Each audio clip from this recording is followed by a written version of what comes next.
Pemirsa, potensi pertumbuhan Bukalapak sangat besar sejalan dengan prospektifnya bisnis perseroan. Kita akan membahas prospek bisnis dan saham PT Bukalapak.com Tbk bersama pendiri LBP Institute, Lucky Bayu Purnomo. Selamat pagi, Mas Lucky. Selamat pagi. Mas Lucky, kita melihat Bukalapak setelah mendapatkan atau raihan dana IPO lebih dari 21 triliun ini ya, kita mesti melihat seperti apa kinerjanya. Apa yang perlu diantisipasi atau dicermati dari kinerja Bukalapak? Ya, pertama kita perlu memperhatikan dua indikator dari kinerja Bukalapak ya. Yang pertama adalah TPV ya, total transaction atau total processing value ya. Di mana pada kuartal kedua tahun 2021 total processing value itu mengalami kenaikan 56% menjadi kurang lebih 29 triliun. Kemudian yang kedua itu adalah ATV ya, ATV itu adalah average transaction value yang juga mengalami kenaikan itu sebesar 56 triliun. Nah, artinya maksud saya mengalami kenaikan sebesar 34%. Nah, dari proses tersebut, tentu dua indikator tersebut menjadi indikator utama untuk melihat bagaimana kinerja Bukalapak ke depan. Nah, menurut pandangan saya dengan integrasi kinerja Bukalapak dan berbagai macam menu layanan termasuk masuk pada satu konsep untuk meningkatkan bisnis di sektor UMKM atau Small Medium Enterprise itu menjadi salah satu entry point yang cukup baik untuk meningkatkan ekosistem Bukalapak ke depan. Karena apa? Kita tahu ada, kalau kita bicara peluang tadi, maka ada tantangan ke depan. Nah, tantangannya apa? Masalahnya harganya saat ini masih ada di angka Rp870 per lembar saham. Nah, itu kurang lebih tidak jauh berbeda dari angka IPO sebesar Rp850 per lembar saham. Nah, itulah yang menjadi tantangan Bukalapak, bagaimana dengan peningkatan perolehan market share dan target market share ke depan itu dapat meningkatkan nilai transaksi ya, atau rata-rata nilai transaksi dan proses transaksi yang ada di Bukalapak ke depan. Karena apa? Bukalapak ketika IPO sempat mengalami kenaikan di angka 1.325 dan akhirnya sekarang kembali kepada harga IPO. Nah, itu yang menjadi tantangan manajemen menurut saya dan apresiasi pasar. Apabila kita kaitkan dengan kinerja pasar, maka pasar akan berpikir bahwa sebenarnya apapun yang akan dilakukan atau aksi perusahaan yang akan dilakukan ke depan itu harus memberikan dampak bagi kinerja harga sahamnya yang saat ini memang pada kenyataannya masih berada pada kisaran harga IPO di level Rp870 per lembar saham. Oke, ya Mas Lucky, kalau kita melihat dari progres Bukalapak setelah di IPO di awal Agustus kemarin, apa yang bisa dianalisis selain tadi TPV-nya juga mengalami peningkatan begitu? Ada progres apa saja yang bisa dicermati oleh para pelaku pasar untuk melihat Bukalapak? Kita perlu memperhatikan lebih jauh daripada kinerja emiten itu sendiri. Sebenarnya ketika Bukalapak IPO hari Jumat ya, pada hari Kamis itu pengumuman PDB Indonesia dan akhirnya capaian angka pertumbuhan ekonomi Indonesia itu berada di angka 7,07%. Nah, itu sangat baik karena sebelumnya kita masih berada di angka kontraksi pada kuartal pertama itu minus 0,74%. Bahkan kalau kita bandingkan dengan kuartal kedua tahun 2021 sudah sempat mengalami pelemahan minus 5,32%. Nah, artinya momentum tersebut harusnya direbut dengan agresif oleh Bukalapak untuk meningkatkan satu, bagaimana proses produksi yang menjadi produsen sebagai mitra Bukalapak. Nah, kemudian yang kedua, Bukalapak sendiri berada dalam aspek distribusi, bagaimana melakukan satu kinerja distribusi yang memperkenalkan produk-produk itu dengan lebih agresif atau masif. Kemudian Bukalapak juga perlu melihat adanya aspek konsumsi, bagaimana meningkatkan gairah konsumsi dengan berbagai macam strategi pemasaran melalui pemasaran online atau marketplace. Nah, jadi dari aspek produksi, kemudian distribusi dan konsumsi, itu pada dasarnya pada kuartal kedua ini mengalami kenaikan nilai karena PDB itu kurang lebih isinya adalah peningkatan jumlah produk dan jasa yang mengalami kenaikan perolehan nilai. Yeah. Nah, untuk itu harusnya ketika PDB kita mengalami kenaikan, Bukalapak itu ikut serta merasakan itu angin segar, bagaimana dia bisa melihat prospek transaksi ke depan. Oke, kalau dilihat dari tadi Anda katakan UMKM ini juga menjadi entry point besarnya Bukalapak begitu. Nah, apa yang nampak dari progres Bukalapak saat ini terhadap mungkin e-commerce dan juga UMKM di tanah air? Seperti apa langkah yang harus diantisipasi juga oleh perseroan nantinya begitu, karena kalau kita lihat Bukalapak saat ini yang mungkin kita lihat sebagai e-commerce yang besar yang sudah melantai di bursa juga dengan pendapatan dari IPO-nya sampai 21 triliun lebih.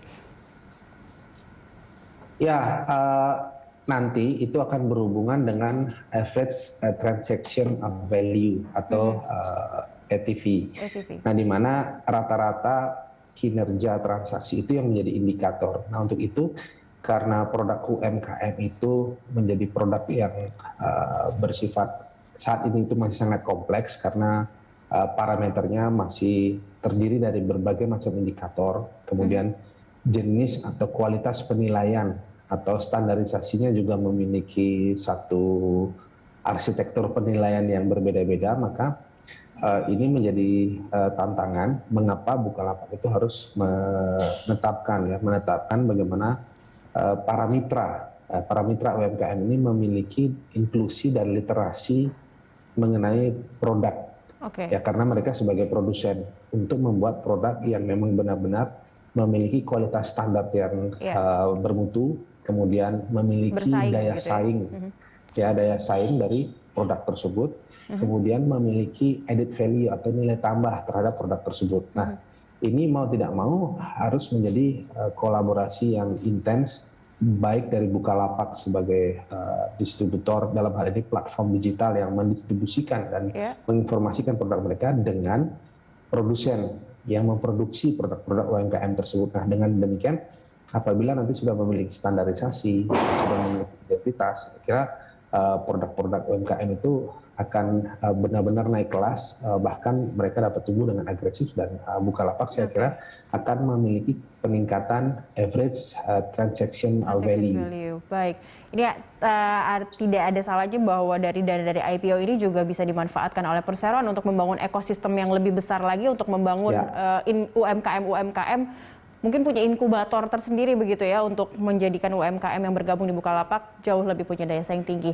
Kita masih akan membahas seperti apa pergerakan saham dan prospek saham dari Bukalapak di segmen berikutnya. Pemirsa tetaplah bersama kami, Dialog Corporate Action akan kembali sesaat lagi.